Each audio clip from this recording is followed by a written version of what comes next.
propone? ¿Qué propone? 5 para las 12. Recuerden que el sábado, ¿a quién le pertenece? Por eso se les da un break ahí con comida, porque vamos a salir por lo menos a la 1 de la tarde, más o menos en esta tarde. Les invito a que abran sus Biblias en el Evangelio según San Marcos, en el capítulo 5, y vayamos a una historia que tiene muchas lecciones espirituales para nosotros, lecciones prácticas, también para nuestra vida cotidiana.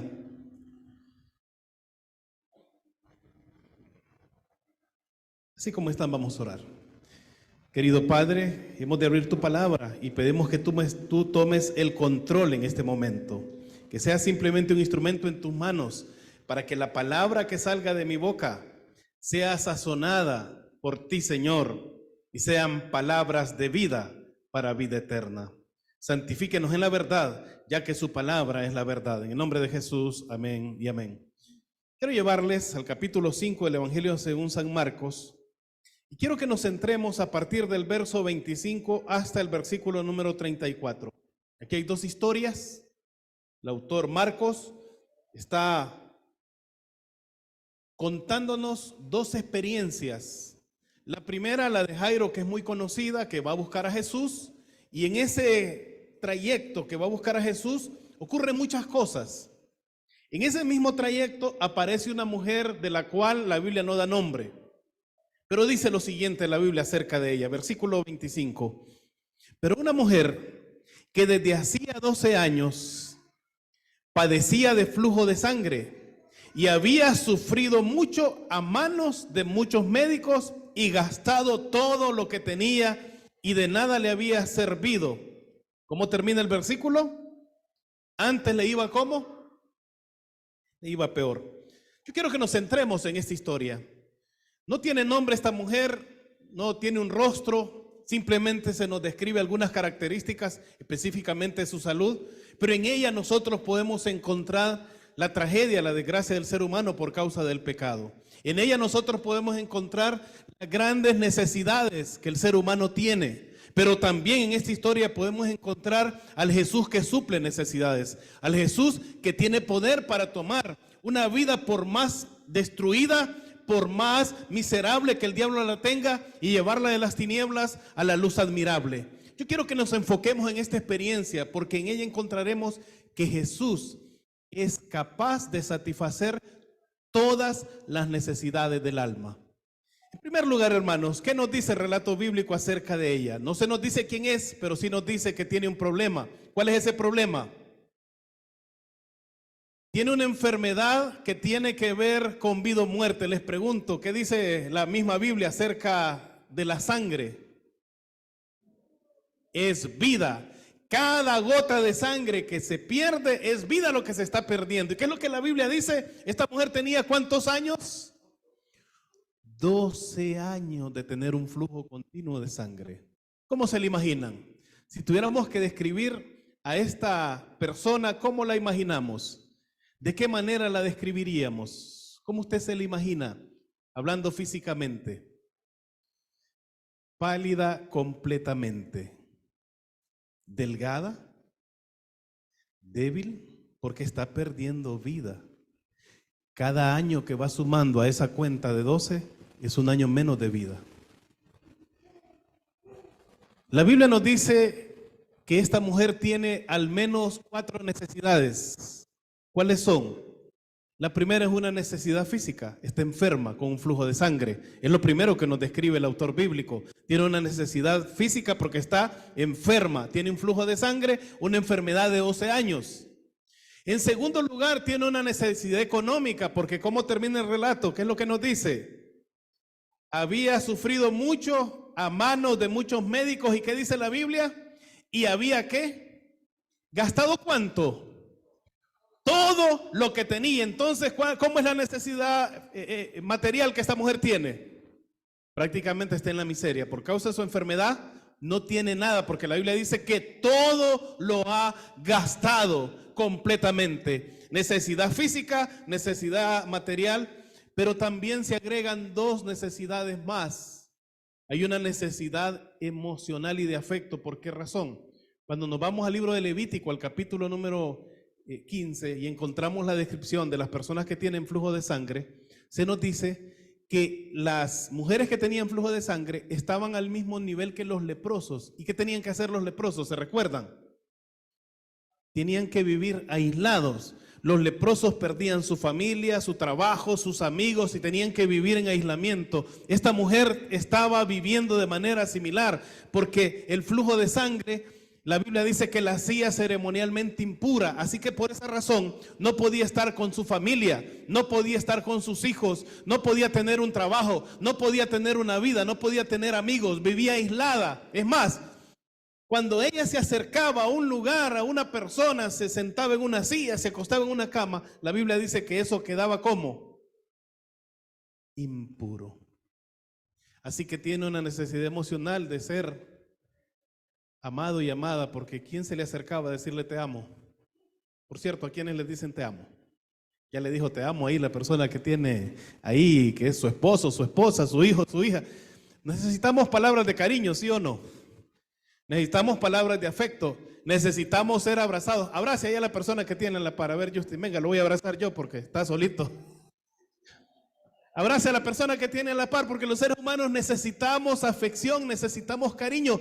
¿Quién abrazaba a esta mujer, queridos hermanos? ¿De quién recibía un abrazo? ¿De quién recibía cariño? No había nadie que le ofreciera amor, así que tenía una necesidad emocional. Y la última y más importante de las necesidades, tenía una necesidad espiritual. ¿Por qué razón? Porque esa afección que ella tenía le prohibía, según la ley levítica, ir al templo. Ahora, cuando usted está enfermo, ¿a dónde acude para escuchar palabras de esperanza? ¿A dónde va? Además de ir al médico, ¿a dónde usted va? Pues con una iglesia, porque en la iglesia se supone que el que va a predicar va a dar palabras de esperanza. Pero esta mujer, ¿en quién encuentra esperanza? Si le tiene prohibido la ley levítica ir al templo, no puede ir al templo. Así que no vive con esperanza, no escucha una palabra de ánimo, vive una vida miserable. Los días y las noches de esta mujer eran terribles. Vivía una vida terrible, no había amor, no podía ir a un templo para escuchar palabra de Dios, no tenía dinero y la Biblia dice que había ido a muchos médicos. Y antes, ¿qué dice la Biblia? Y en lugar de ser curada, le iba ¿cómo? Le iba peor. ¿Saben ustedes que en el Talmud por lo menos propone alrededor de 11 curas para una enfermedad como esta? Algunas de esas curas eran como tónicos que las personas bebieran para curarse. Pero habían otras de esas curas que eran prácticamente supersticiones. Por ejemplo, según el Talmud menciona que una manera de curarse de esta afección era la siguiente. Yo sé que les va a causar risa algunas de las cosas que van a escuchar, pero era de las leyes y las supersticiones que habían, y el Talmud lo dice. Por ejemplo, tenían que llevar las cenizas de un huevo de avestruz en una faja de lino en el verano y de algodón en el invierno. Esta, según ellos, era una cura, dar las cenizas de huevo de avestruz, y ahí se le decía cómo tenía que ser la faja, de lino o de algodón, dependiendo si era verano o invierno. Les pregunto, ¿esta mujer se aplicó esto? Miren otra, que también lo dice el Talmud: llevar una espiga de cebada que se hubiera encontrado en el estiércol de una burra blanca.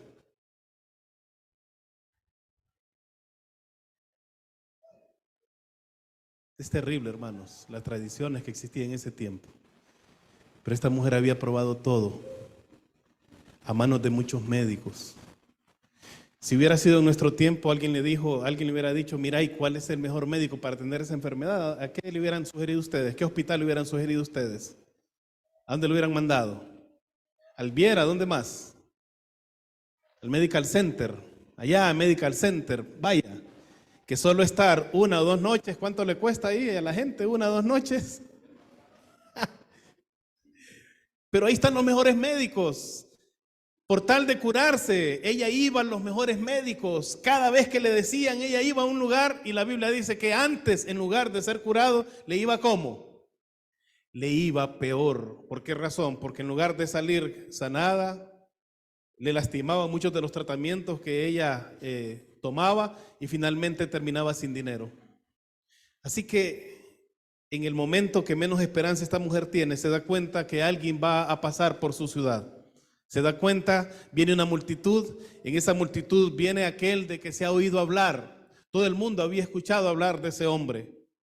Muchas personas decían que había alimentado a multitudes. Otros decían que había devuelto la vista a los ciegos. Otras personas mencionaban que habían tocado un leproso y le había sanado. Otros decían que había resucitado ya algunas personas. Así que se escuchaban muchas cosas de ese hombre que venía ahí. Y esta mujer que ha perdido la esperanza, esta mujer que ya no tiene fe en nadie, la ha perdido. En ese momento, cuando se da cuenta que Jesús viene, concentra toda su fe y su esperanza en ese hombre. Concentra toda su energía, concentra toda su esperanza, concentra toda su vida en esa persona que está llegando por ahí. Ahora, hay un problema serio. ¿Cuál es el problema? ¿Qué pasaba si esta mujer tocaba algo? ¿Cómo quedaba eso?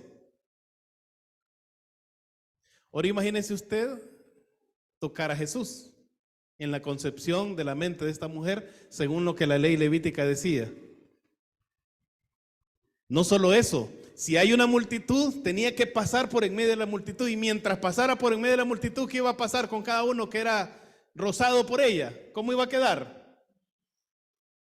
Impuro. Entonces ahora le toca decidir: ¿me quedo como estoy toda la vida o me arriesgo ir a donde ese hombre?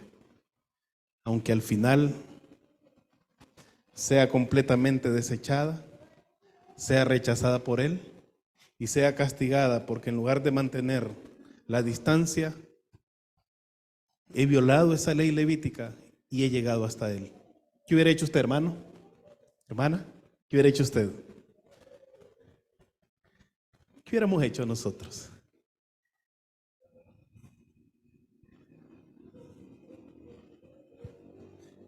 Esta mujer decide ir y tocar a Jesús. Jesús viene caminando cuando esta mujer aprisa llega y concentra toda su fe en el toque a Jesús. Y toma el borde de su manto. ¿Y qué dice la Biblia? Que toque el borde de su manto. Toda la fe de 12 años está concentrada en ese toque. Porque ella decía: si tan solo tocare su manto, seré coma, seré sanada. Concentra toda la fe de su vida en ese toque y toca a Jesús. En ese mismo instante que dice el relato bíblico, es completamente ¿qué? Sanada. Dice la Biblia que salió virtud, salió poder, la palabra dinamis, el poder de Dios. Sale el poder de Dios, de Jesús, sale en ese momento, y ese poder es como una corriente eléctrica en la vida de esta mujer, y esta mujer es sanada completamente. De esta mujer desaparece la enfermedad, recupera su color, recupera la vida, porque el Señor le devuelve vida. Jesús dice: yo he venido a que tengan vida y la tengan en abundancia. Y en ese momento esta mujer recupera la vida, queridos hermanos. Pero ella dice: me voy a ir sin que se den cuenta.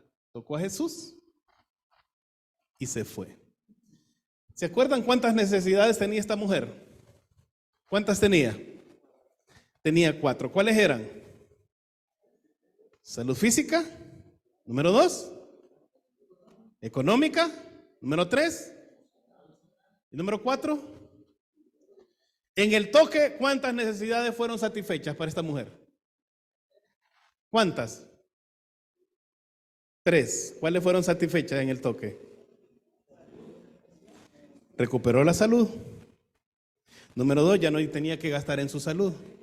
Y número 3, emocional, porque podía volver a su familia y decirle a su familia que había sido ¿qué?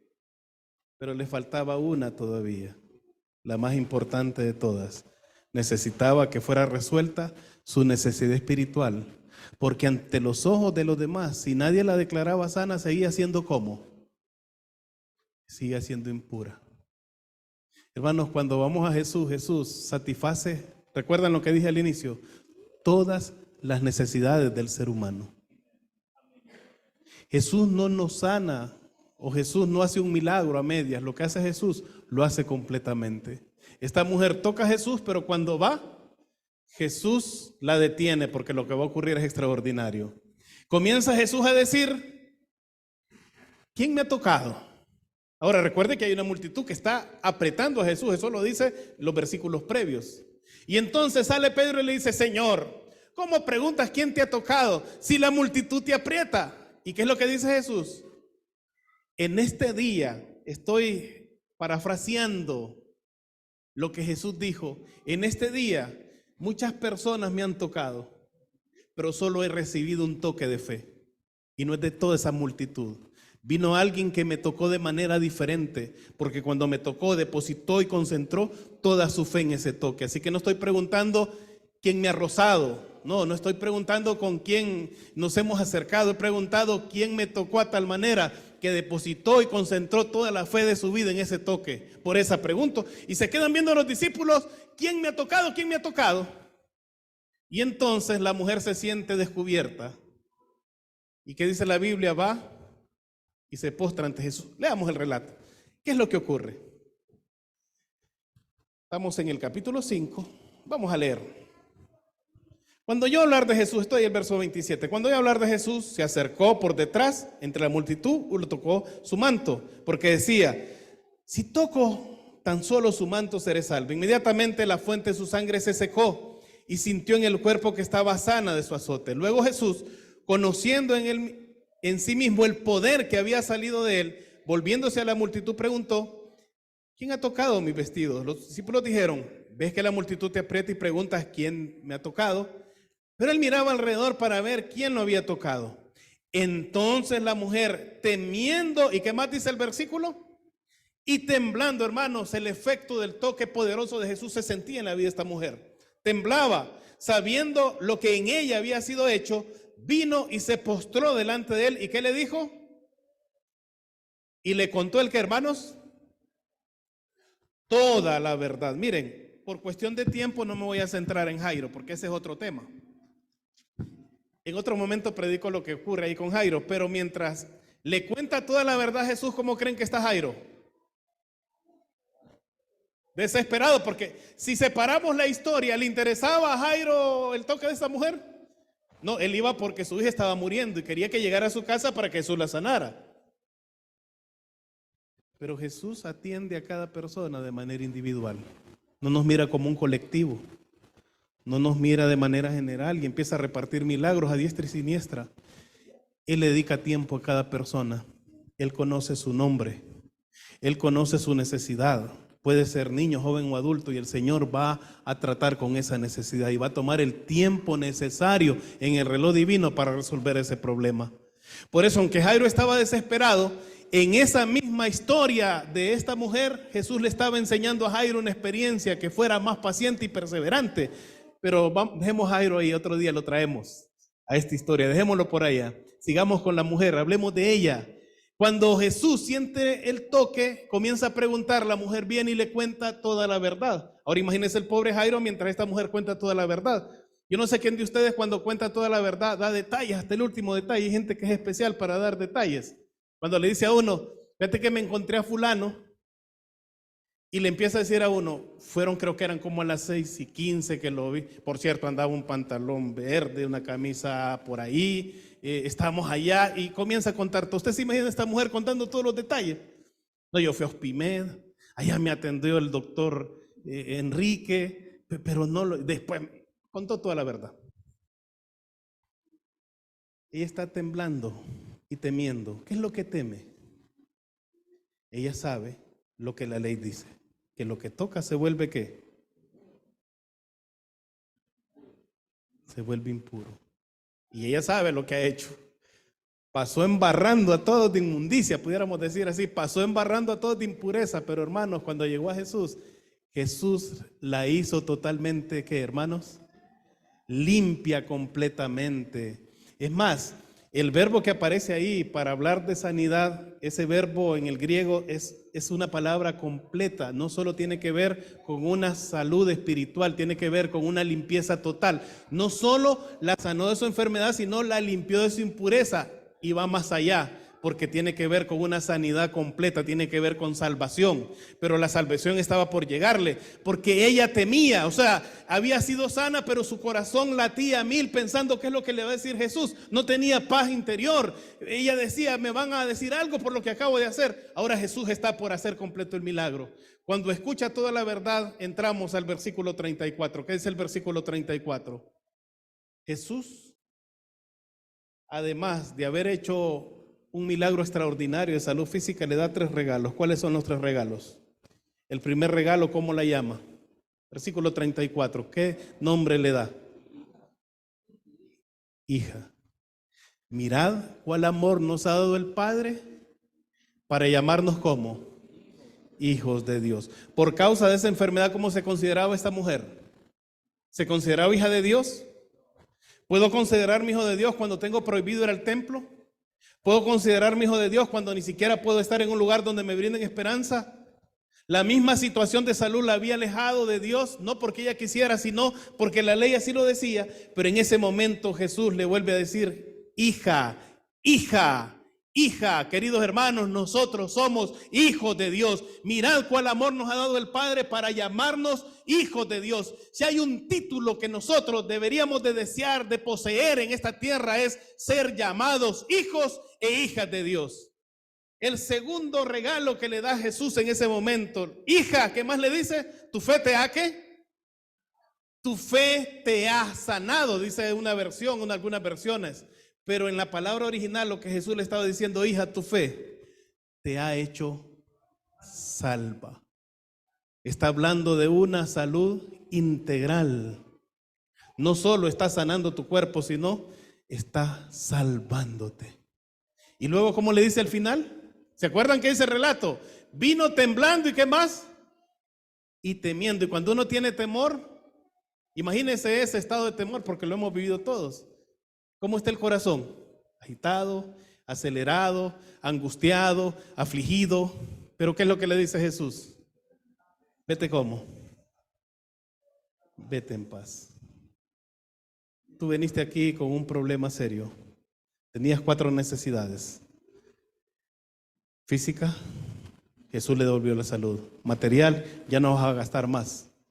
Emocional, ahora puedes volver a tu familia, ahora puedes ir y abrazar a los tuyos. Si tienes hijos, puedes ir y abrazarlos. Si tienes esposo, puedes ir. Ahora sí puedes ir y buscar un trabajo. Ahora sí puedes incorporarte de nuevo a la vida. Y finalmente, ahora sí puedes ir y escuchar palabra en el templo, porque tu fe te ha hecho salva. Vete ¿cómo? En paz. Y recuerden que la paz que Cristo da es una paz que supera o sobrepasa todo entendimiento. Esa mujer se fue a su casa con una vida plena, con una vida en abundancia. Jesús dijo, yo he venido para que tengan vida y la tengan en abundancia. Yo no sé en qué condición vino esta mañana usted, ni sé cuáles son sus necesidades, pero sí puedo decirle algo, que hay alguien que es capaz de satisfacer todas las necesidades del alma. Si vamos nosotros y con el brazo de la fe nos aferramos a ese poder infinito, no duden que Dios, así como lo hizo con esa mujer, también va a realizar el milagro que tanto deseamos en nuestra vida. Y todas las necesidades de nuestra vida van a ser suplidas. No solo lo material, sino también lo espiritual, porque recuerde que el Señor vino no solo para que nos sintamos bien, no solo para que seamos felices en esta tierra. El Señor vino para que seamos ¿cómo? Para que seamos salvos. ¿Cuántos creemos que Jesús quiere ayudarnos en nuestros problemas? ¿Y cuántos queremos presentarle nuestros problemas a Jesús? Si se los llevamos, créalo, que así como lo hizo hace 2000 años con esta mujer, también lo va a hacer en su vida en esta mañana. Que Dios les bendiga, es mi deseo y oración.